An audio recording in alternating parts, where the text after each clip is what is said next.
Strong government policymaking has ensured the survival of the wetlands of southern Sweden, a vast 1,700-hectare lakeside meadow. Situated around the lower reaches of the river Helgeön, this area is an important nesting stop for migrating birds. It floods annually with a water level variation of 1.4 metres. Traditionally, it's been used by farmers for grazing and haymaking, but in the late 80s, a slump in the fortunes of farmers in this region saw this pristine area begin to suffer. Farmers were losing money and unable to look after the wetlands. Lennart Valdemarsson recalls how across the country, Swedes started calling for the government to intervene and help the farmers. They couldn't bear to see the wetlands deteriorate.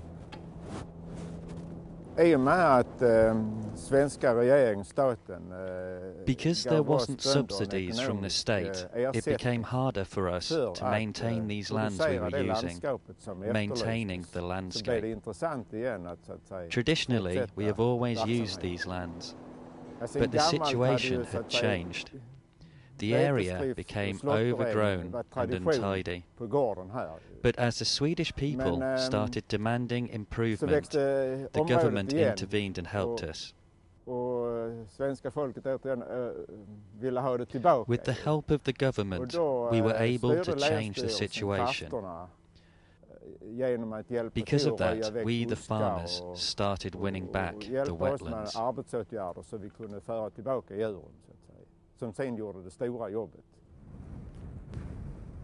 Hans Kronert, a respected ornithologist, was a leading voice in the campaign to ensure the wetlands were saved.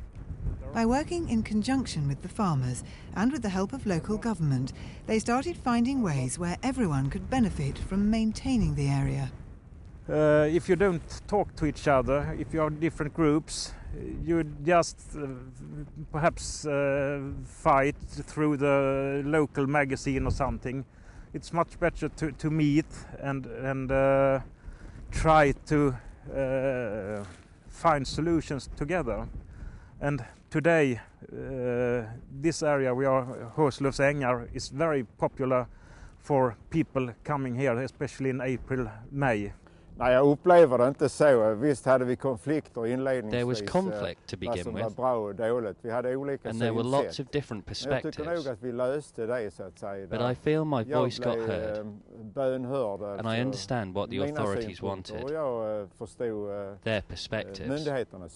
The process was that we began to talk to each other, to describe the two ways of seeing it.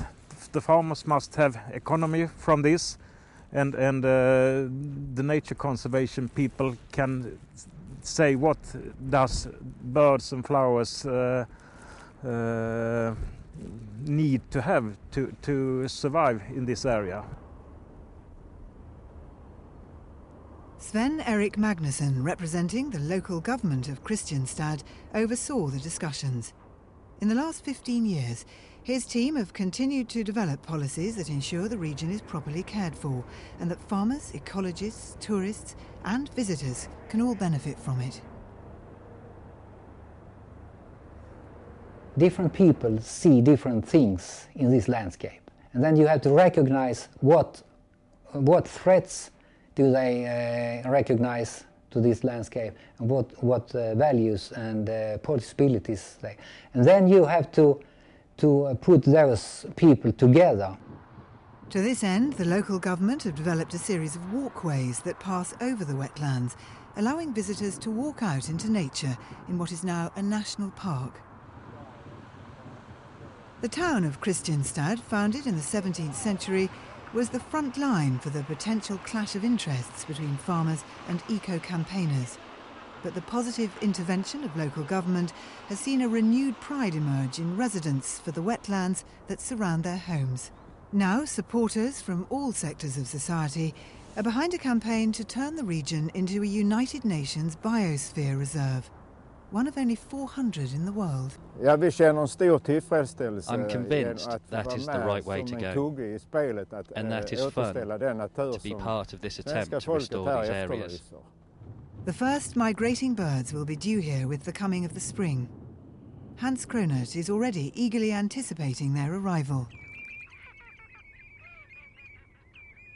In spring, the water goes back and the grass grow and birds coming here using this area.